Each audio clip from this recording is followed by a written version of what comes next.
Bruxelles, maintenant à Kinshasa, N'oublie jamais ça. vous garantit la fraîcheur, la sensation. Les parfums d'Igor.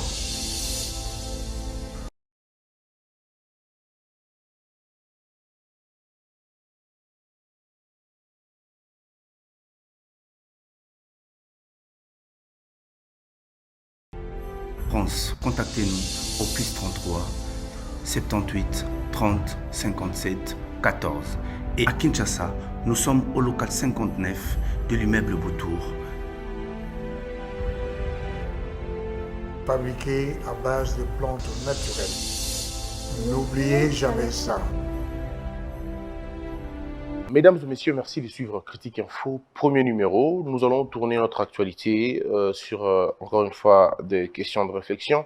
Parce que comme nous vous l'avons dit depuis hier, on était en train de parler de comment on construit un État. Mais en réalité, nous réfléchissons sur comment, en fait, comment résoudre certains de nos problèmes. Comment on va arriver à le résoudre? Le problème pour nous, ce n'est pas qui a créé le problème, parce que c'est lui qui a créé le problème, nous le connaissons. Le problème de la RDC, c'est la mauvaise gouvernance. C'est cette mentalité rétrograde que nous avons cultivée depuis des années et des années. Ça coule dans nos veines au point de se reproduire génération après génération. C'est un modèle que nous avons trouvé, je veux dire bien que nous avons créé, que nous avons trouvé, que nous léguons à nos enfants, malheureusement. Mais maintenant, pour corriger ces choses, il faut revenir sur le même modèle. Aller voir les fondements de ce modèle-là pour le détruire. Il faut détruire le modèle du raisonnement que nous avions dans le temps. Si nous arrivons à détruire les modèles qu'on avait dans le temps, pour mettre en place un nouveau modèle, avec de nouveaux adeptes, avec une nouvelle énergie, avec une nouvelle façon de faire les choses, on n'aura plus le temps de se regarder comme des ennemis, mais on va par contre se regarder comme des véritables alliés et voir comment est-ce que nous allons développer ce pays. Le modèle, il est archaïque. Le modèle, il est contradictoire. Le modèle, il est ancien. Le modèle, il est obsolète. Le modèle, il est nul, totalement nul. Mais malheureusement, les gens persistent avec ce modèle. Je vous dirai pourquoi les gens persistent avec ce modèle. Ce modèle nourrit une catégorie de personnes seulement. Donc, et malheureusement, cette catégorie de personnes, c'est cette catégorie qui est censée en réalité résoudre le problème. Mais comme le problème, ces histoires, ce modèle ne nourrit que ces gens-là, ils n'ont pas le temps de régler le problème communautaire. Eux, ils ont le temps de régler leurs problèmes à eux et de s'assurer que leurs problèmes ont trouvé des solutions. Et donc, ils pérennisent un système qui détruit, un système qui opprime, un système qui finalement cancelle toutes les idées et tout l'élan de progression. Dans cet état des choses, vous ne pouvez pas avoir un développement et on l'a dit, on continue à le dire. On peut beau prier, on peut remplacer des ministres comme vous voulez, on peut changer des présidents, mais si le modèle de réflexion, le mode de gouvernance, le mode de raisonnement, si la mentalité ne change pas, croyez-moi sur parole, rien ne changera. Et la mentalité dont on parle, ce n'est pas la mentalité qu'on nous fait croire ici, on met des affiches sur la route, des banderoles, ainsi de suite. On ne change jamais des mentalités par des banderoles. On change une mentalité par l'action, par l'exemplarité. Il faut d'abord que l'on voie une certaine discipline au niveau des autorités, et puis le peuple suivra après. Mais tant que les autorités vont violer les codes de la route, le petit peuple le violera aussi. Ce sont des lois naturelles. Si c'est lui qui doit donner l'impulsion, ne le donne pas, l'impulsion ne viendra jamais d'en bas. Et si l'impulsion vient malheureusement d'en bas, c'est la révolution, c'est la défaillance et généralement, c'est le renversement du pouvoir. L'impulsion a toujours été donnée par la tête, par le cerveau. Lorsque le cerveau donne l'impulsion, le cœur, le corps agit. Mais si le cerveau ne donne pas l'impulsion et que c'est le bras qui commence à donner au cerveau l'impulsion, alors on a un problème sérieux. Donc, à un moment donné, il faut que les gens comprennent. Tant que nous n'allons pas analyser profondément le vrai problème de notre République et trouver des solutions à ces problèmes-là, on restera tous dans un procès de qui a fait ceci, qui a fait cela. Les mêmes mots. Suivez, pour comprendre ça, suivez les chansons de nos musiciens de l'époque. Suivez les chansons de 1967, 62, 63, 72. Ils disaient pratiquement les mêmes choses. J'étais sidéré. J'ai entendu la chanson de quelqu'un que j'ai oublié son nom, mais ceux qui ont vécu avant moi peuvent me dire. Il disait un peu Sanza Misato Bafutite, hein, un truc du genre. Sanza Misato Bafutite, Mosina l'hôpital, Azakobela, Kisi Ezalite. Alors je me dis, mais oh, cette chanson, quand tu entends, c'est en 1972, 73, 74. Je me dis, alors, en 72, 74, les gens alignaient déjà des impayements comme ça. Et si vous allez vers un peu plus, vous trouvez dans les chansons, on dit encore Banana classe, Ibakeite, Grève Ezali et tout. Je dis, c'est pas possible. Donc, vous voyez que depuis 1960, on a le même problème, parce que le mode de gouvernance a toujours été le même. La jouissance, l'insouciance, l'incapacité de comprendre le problème, le tribalisme, le favoritisme, le népotisme, c'est le même mot que nous avons chéri, que nous avons reproduit, mais alors fidèlement. Et nous avons combattu la méritocratie depuis la nuit des temps. Nous combattons la méritocratie. Nous combattons la géniocratie. Nous combattons la culture de l'excellence. Nous ne voulons pas aller de l'avant. Nous voulons faire le pas. Mais maintenant, comment détruire ce modèle-là? Pour détruire ce modèle, il faut du courage. Il faut un caractère. Je vous donne un petit exemple qui va peut-être vous secouer. Les gens disent que quand Kabila le Père est arrivé, Kabila le Père a dit, oui, nous le disons aussi. Mais quand on veut être sérieux avec nous-mêmes, ce n'est pas Kabila le Père qui a fait ça. C'était la culture rwandaise qui avait fait ça. C'était la discipline rwandaise, ceux qui frappaient, qui chicotaient. C'était les Rwandais qui inspiraient en ce moment-là les Kadogo à frapper. Donc c'était une discipline rwandaise déjà. Ce n'était pas nous. Ce n'était pas Kabila le Père. C'était les Rwandais qui chicotaient, qui frappaient au ventre. Et vous avez vu la discipline qu'il y avait finalement en ce moment-là. Est-ce qu'aujourd'hui nous pouvons garder le même modèle de la chicote, de chicoter les gens dans, dans leur ventre ou de chicoter? Certainement pas. Mais n'y a-t-il pas un autre moyen d'imprimer la discipline, d'imprimer la culture de l'ordre? Si, bien sûr, on peut le faire. Au Canada, on ne chicote pas. Pourquoi ils sont disciplinés? En France, on ne chicote pas. Pourquoi sont-ils disciplinés? Ailleurs, on ne chicote pas. Pourquoi sont-ils disciplinés? Aujourd'hui, au Rwanda, on ne chicote plus. Pourquoi sont-ils disciplinés? Parce qu'ils ont commencé quelque part. Ils ont mis des bases. Et puis après, c'est revenu comme ça. L'exemplarité. Dans certains pays, vous trouverez aucune autorité violer le code de la route, quel que soit son rang. Impossible. Impossible.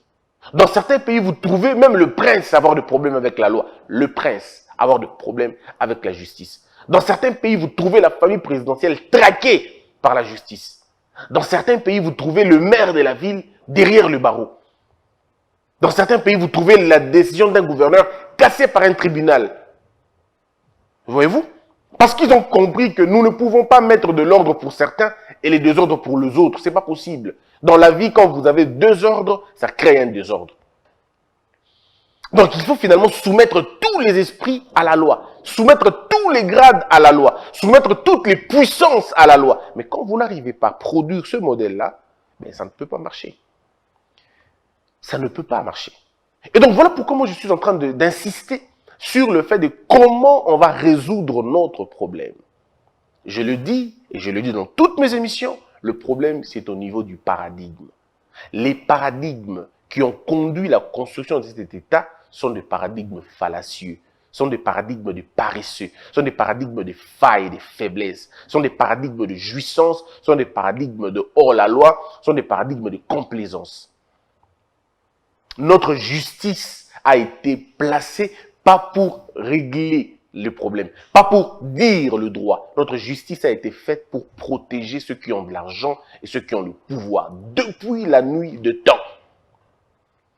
À l'époque de Mobutu, et à l'époque de Kabila le Père, à l'époque de Kabila Joseph, à l'époque des Fachi, la justice ne sert pas à dire le droit ou à régler le problème dans la communauté. Principalement, l'âme de notre appareil judiciaire, c'est de protéger le pouvoir et protéger ceux qui ont de l'argent.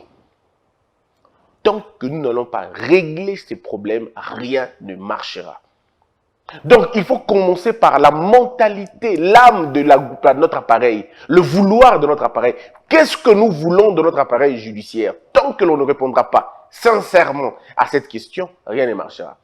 Parce que c'est quand vous répondez à cette question que vous savez la qualité des juges que vous devrez prendre, que vous savez la qualité des magistrats que vous devriez avoir, que vous imaginez le traitement que vous allez leur accorder et vous imaginez la formation que vous allez leur donner. Donc, pour finalement avoir une justice qui répond à vos besoins, vous devez d'abord identifier le véritable besoin que vous avez. Quelle est la mission que vous accordez à votre justice? Est-ce qu'elle est une justice pour arrêter les faibles et laisser les forts? Est-ce qu'elle est une justice qui est comme le dit Montesquieu dans son livre Esprit de loi, qui est une toile d'araignée, qui n'arrête que les insectes, qui est brisée par les oiseaux? Quel type de justice voulez-vous? Mais de façon sincère. Et vous savez ce que vous voulez.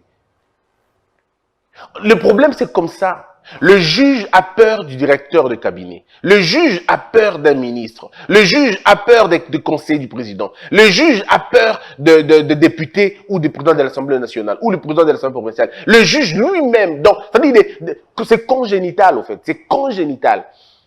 Il est sorti des entrailles politiques, sachant qu'il est prisonnier, sachant qu'il est un esclave. Déjà, lui-même, il a une certaine censure au fond de lui-même. Il ne peut pas poursuivre tel, parce que tel vient de tel secteur, de tel autre secteur. Alors, c'est plutôt des miettes qu'on donne au peuple maintenant. Quand vous avez des petits soucis, bon, on les règle de façon pas vraiment provoquée.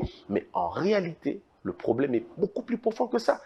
Il est temps de faire une véritable autopsie et apporter des véritables solutions. Qu'est-ce que vous voulez? Que voulez-vous en réalité? Quel type de juge voulez-vous? Quel type de magistrat voulez-vous?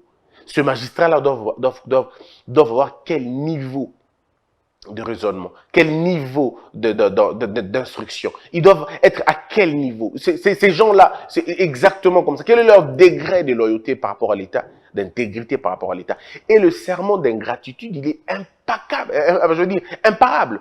Le serment d'ingratitude, c'est le seul rempart dans une démocratie. Il faut que le juge, que le magistrat soit naturellement, congénitalement, professionnellement ingrat. Ingrat vis-à-vis de celui qui le nomme. Mais quel est le lien entre celui qui nomme et le nommé? Le nommé est éternellement reconnaissant vis-à-vis de celui qui l'a nommé. Et il ne peut pas se détourner. Donc il y a un cordon ombilical qui les lie. Mais il faut le briser. Qui le brise? Il faut donc une volonté politique manifestée. Il faut une volonté politique manifestée pour finalement rompre ça. Mais il faut du courage exceptionnel. Et seule la probité morale, seule l'intégrité peuvent être de véritables instruments pour transporter la liberté des magistrats et la liberté des juges. Parce que la liberté des magistrats et la liberté des juges, cette liberté est enfouie, fossilisée si vous voulez, dans le désespoir du cordon du politique. Le politique ne veut pas libérer la justice. Il ne veut pas. Parce que le politique n'a pas encore rompu avec les anciennes habitudes. Il sait qu'il est détourneur. Il sait qu'il est prédateur. Il sait qu'il est dans le faux. Il sait qu'il vit il baigne dans la prairie de la bêtise et de la honte et de la désolation. Alors il ne peut pas libérer la justice. Napoléon Bonaparte disait en son temps, si je libéralise la presse, je ne resterai pas 3 mois. Et il savait. C'est pourquoi il fallait museler ces gens, pour qu'ils ne disent rien. Mais aujourd'hui, l'acteur politique, c'est aussi la même chose. Est-ce qu'il veut véritablement libérer la justice? Est-ce qu'il veut véritablement laisser la justice libre? Mais pour consacrer la liberté à la justice, il faut que lui, l'autorité politique, soit au-delà de tout soupçon. C'est-à-dire qu'il emprunte le chemin de l'intégrité, de l'honnêteté, des valeurs. Parce que celui qui est corrompu ne peut pas accepter qu'il y ait une police.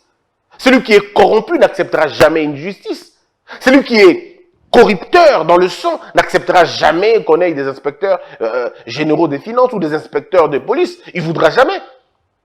Un voleur n'accepte pas le contrôle. Il n'aime pas le contrôle. Et son ennemi numéro 1, c'est le contrôleur. Il doit soit l'anéantir, l'appauvrir ou le séquestrer. Il a le choix de le faire. Alors s'il ne veut pas en arriver là, il faut qu'il ait une certaine soumission. Mais alors la soumission totale. C'est pourquoi vous avez vu les services de contrôle dans les pays de prédation, comme la RDC, tous les services de contrôle, pour la plupart des cas, sont soumis à une autorité politique. Vous avez vu un décret il n'y a pas longtemps, un décret qui interdisait le contrôle. Ben, ils ont dit comme ils voulaient, hein, et puis des raisons, comme je l'ai toujours, pour justifier, pour argumenter. Ben, on en aura toujours. Hein. Et c'était comme ça en réalité. Mais qu'est-ce que nous voulons véritablement? Est-ce que nous voulons vraiment ça ou nous voulons changer les choses? Si nous voulons changer les choses, c'est à nous de regarder que l'autorité politique change sa façon de faire les choses. Que l'autorité politique soit intègre, soit honnête, soit sincère. Qu'il ait un caractère, développer des probités et un sens élevé de la nation. Qu'il ait un sens du devoir. Parce que s'il n'a pas un sens du devoir, s'il n'a pas le sens de l'excellence, il n'a pas la culture du vrai, la culture du bon et la culture du bien, je ne sais pas comment il va le faire. Donc c'est à nous de voir. Et c'est là que tout commence. Et puis, construire un État, c'est aussi imaginer votre nation. Quand je parle de la nation, moi, ça me gêne beaucoup. Regardez, mesdames et messieurs, nous baignons dans le tribalisme. Et le tribalisme, comme les gens ne le savent peut-être pas, le tribalisme est un virus subtil qui retarde un développement. Nous ne pouvons pas développer avec la culture du tribalisme. Le tribalisme tue l'État. Le tribalisme tue la nation. Le tribalisme retarde un pays. Aucun pays ne peut se développer avec le tribalisme. Et c'est un faux débat parce que regardez, il y a des pays comme Lesotho, il y a des pays où il n'y a qu'une seule ethnie, mais les gens se rentrent dedans tous les jours de la vie. Parce que quand vous entrez dans votre bêtise d'ethnie, vous trouvez encore vos bêtises de tribalisme. Et quand vous entrez dans votre bêtise du tribalisme, vous trouvez encore des clans là-bas. Et quand vous entrez dans votre bêtise des clans, vous trouvez encore des familles là-bas. Et quand vous entrez dans les familles, vous trouvez encore la bêtise du droit d'aînesse là-bas. Et la bêtise, non, quand vous arrivez dans cette histoire du droit d'aînesse, vous trouvez encore autre chose. Est-ce que vous savez que chez les Bangala eux-mêmes, ils ont déjà des problèmes? Je ne sais pas si je vous avais raconté ça. Je suis arrivé à Mbandaka. Je devais faire de dons. Et vous l'avez certainement vu. Et je crois que c'est dans les images. Je pose la question, j'ai 2 enveloppes, il faut que je donne aux femmes et aux hommes. Et voilà le chef du quartier, ou la localité, je ne sais pas. Il me dit, non, nous allons donner l'enveloppe aux femmes. Mais comme on est nombreux, on va appeler 4 tribus dominantes. Je n'ai jamais été sidéré, je n'ai jamais été choqué comme ce jour-là. J'ai dit, qu'est-ce que vous avez dit? 4 tribus dominantes. J'ai dit, dominantes par rapport à quoi? Comment on peut être aussi vulgaire? Nous sommes en 2022, 21e siècle. Vous me parlez encore des tribus dominantes. 21e siècle. Je lui ai posé la question simple. Qu'est-ce que toi tu as fait pour appartenir dans une tribu dominante? Quel est le fort que tu as fait? À partir de quel moment tu commences à condamner l'autre du fait de la biologie? Est-ce qu'on est sérieux? Donc moi, vous me condamnez parce que je viens d'une famille, d'une tribu, entre guillemets, dominée. Est-ce que moi, je suis comptable de cette histoire-là? Vous voyez-vous un peu? Mais ce sont des histoires qui datent depuis des temps et des temps. Et c'est resté malheureusement dans la culture collective, dans notre imaginaire collectif. Nous l'avons encore, nous caressons encore cette envie.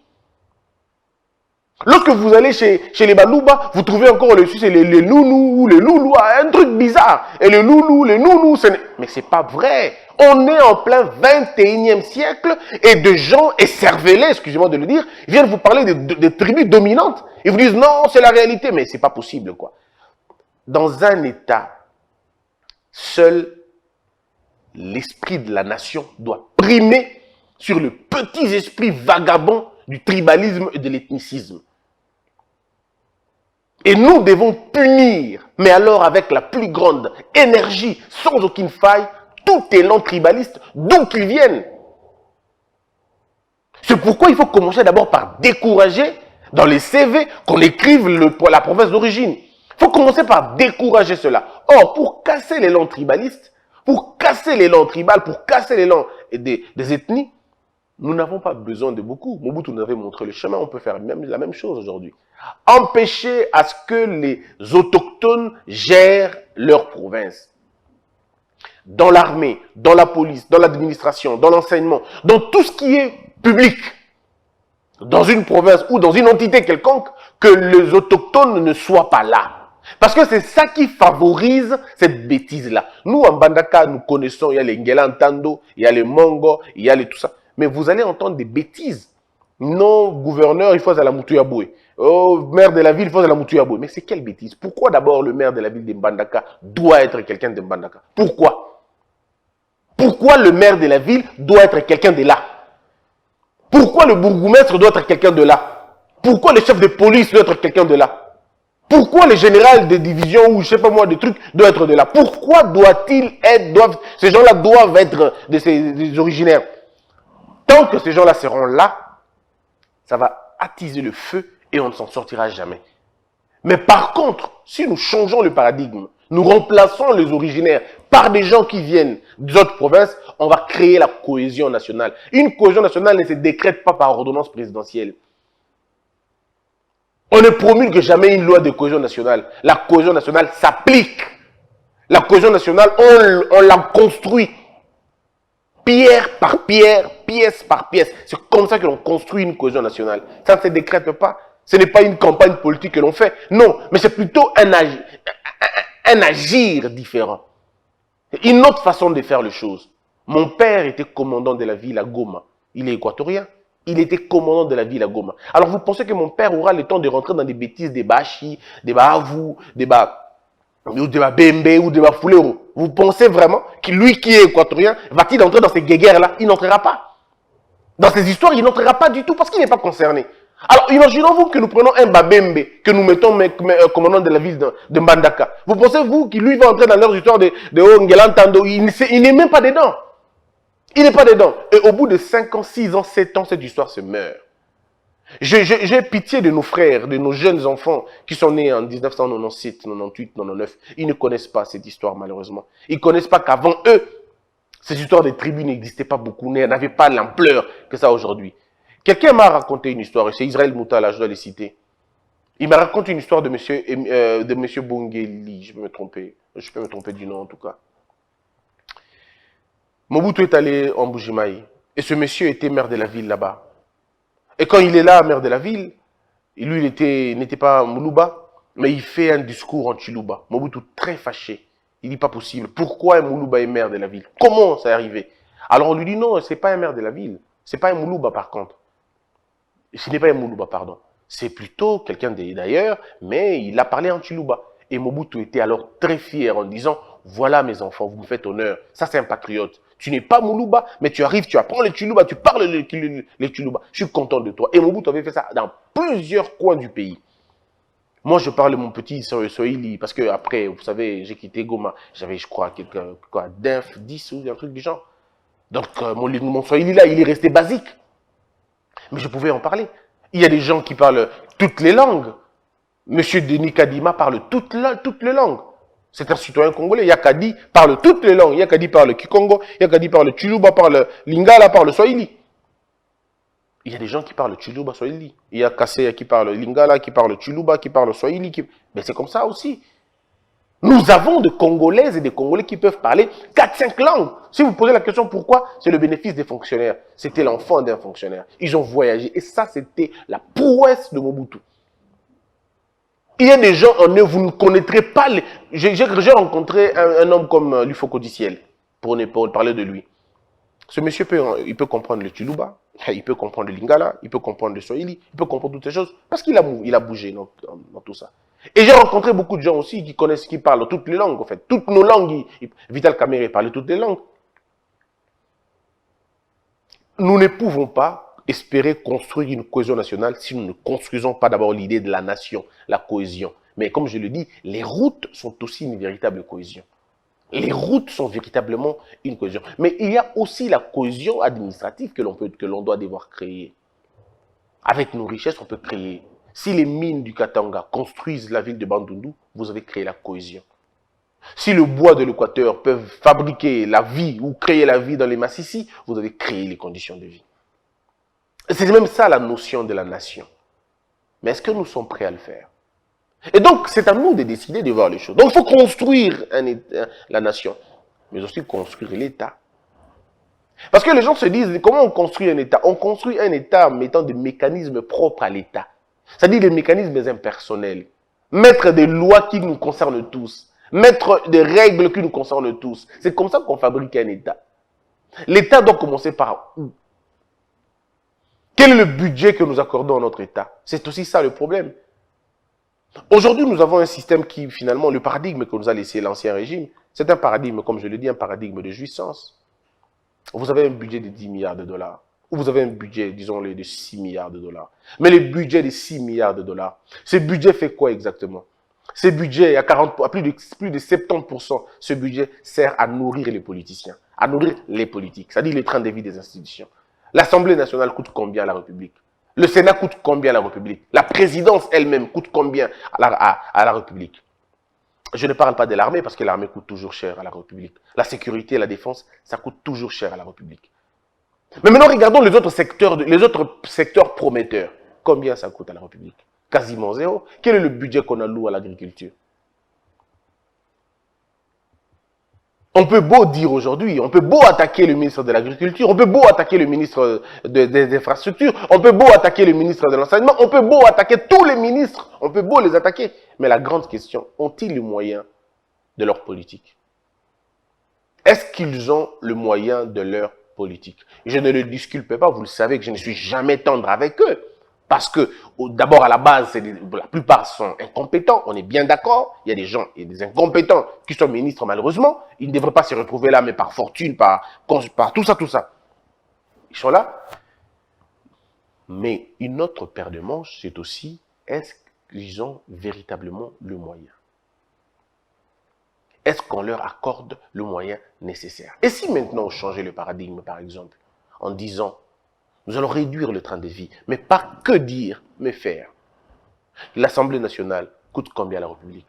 Si l'Assemblée coûte 10 milliards, ou pas, je veux dire je sais pas moi, 1 milliard ou tout ça, on dit, bon, on va baisser les frais, on va baisser ceci, on va baisser cela, on va couper ici, on va couper là-bas, on va faire ceci. Et ce qui va rester, on va allouer ça à autre chose. Imaginons qu'on donne 1 milliard de dollars de budget à l'enseignement. Imaginons qu'on donne 1 milliard de dollars à l'économie, je veux dire à l'agriculture. 1 milliard de dollars dans ceci, 1 milliard de dollars dans cela. Et puis, voyez-vous, mais quand vous avez 54 ministères, quand vous avez 500 députés, 100 sénateurs, la présidence n'en parlons même pas, un nombre incalculable qu'on ne saura jamais, comment voulez-vous vous développer avec ça? Ça ne marchera pas. Ça ne peut pas marcher. Donc, vous devez à un moment donné changer le paradigme. C'est de ça que j'étais en train en fait, c'est ce que j'essaie toujours de dire. Et j'essaie toujours de donner comme conseil au chef de l'État en disant, Monsieur le Président, il faut détruire le paradigme qui y a maintenant. C'est un paradigme, un faux paradigme. Ça ne va pas nous aider à avancer. Ça ne peut pas nous aider à avancer. Quand on aura changé les choses, eh bien, beaucoup de choses vont changer. Puis voilà un peu, mesdames, mesdemoiselles et messieurs, ce que je voulais qu'on parle sur la construction d'abord de notre État, la construction de notre armée. Est-ce que nous voulons, quelle armée voulons-nous? Est-ce que nous voulons une armée des faibles, des ratés de la société, ou nous voulons une armée de véritables vaillants, de soldats, de véritables militaires que nous allons finalement promouvoir? Mais ce sera avec quel type de vision? C'est à nous de décider. La police, n'en parlons même pas. Nous l'avons dit et on continue à le dire. Nous avons des meilleurs enfants. La police peut, pas la police peut, la police doit être en principe réformée. Il y en a d'autres qui parlent de la réforme de police. Moi, je parle de la refonte de notre police. Il faut revoir tout ça. Il faut revoir le paradigme. Notre police est née avec un esprit militaire. Voilà pourquoi elle est toujours dans la répression et dans les excès. La mentalité d'un policier et la mentalité d'un militaire au Congo, il n'y a pas beaucoup de différence. Parce que la politique, elle est née de ces contextes-là. Or, nous pouvons aujourd'hui professionnaliser la police. La police, c'est un corps d'élite. Excusez-moi de le dire, mais la police est un corps d'élite. La police, ce n'est pas comme l'armée. L'armée, on peut encore tolérer certaines choses, mais pas au sein de la police. Dans certains pays, les gens peuvent faire autant de temps sans voir les militaires. Mais il ne fait pas possible de ne pas voir de policiers. Parce que la police est dans la rue, la police est dans nos cités, la police est dans... C'est nous, en fait. Alors, ça doit être un corps d'élite, de gens hautement qualifiés, de gens qui ont un niveau de réflexion, un niveau de raisonnement accepté dans la société. Mais ça ne doit pas être des hommes qui marchent avec des pinces Non, mais ce n'est pas possible. Moi, je vis des policiers insultés, je vis des policiers cracher sur des gens, je vis des policiers commettre les histoires les plus horribles que possible. Suis-je en train de dire que les policiers ailleurs ne font pas ça? Non. Mais le policier aux États-Unis, il tue aussi. Oui, il arrive aussi à abattre les gens, ça arrive. Mais quand vous discutez avec lui, vous sentez que ce monsieur a été à l'école. Il a un degré de compréhension. On va dire ça. Mais chez nous, quand vous rencontrez, c'est compliqué. Pas tous, mais en tout cas, je vous dis, mais vaut mieux pas. Mais comment on va rester comme ça? Ça va faire plus de 18 ans. Il n'y a pas de réforme profonde de police. Il n'y a pas de réforme, parce qu'en réalité, quand on va discuter sur les réformes, c'est là qu'on va voir la question du traitement, c'est là qu'on va voir la question de la formation, du recrutement, c'est là qu'on verra tout ça. Voilà un peu, mesdames, mesdemoiselles et messieurs, ce dont je voulais qu'on parle ce matin. Je vous retrouve dans la deuxième partie pour un autre sujet d'actualité. Que la peur quitte ton esprit et que Dieu bénisse la RDC. De Paris à Bruxelles, maintenant à Kinshasa, N'oublie jamais ça. vous garantit la fraîcheur, la sensation, Les parfums du corps.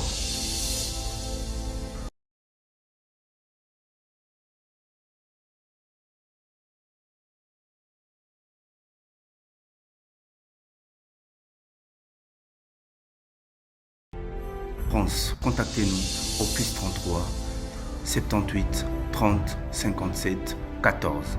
Et à Kinshasa, nous sommes au local 59 de l'immeuble Boutour.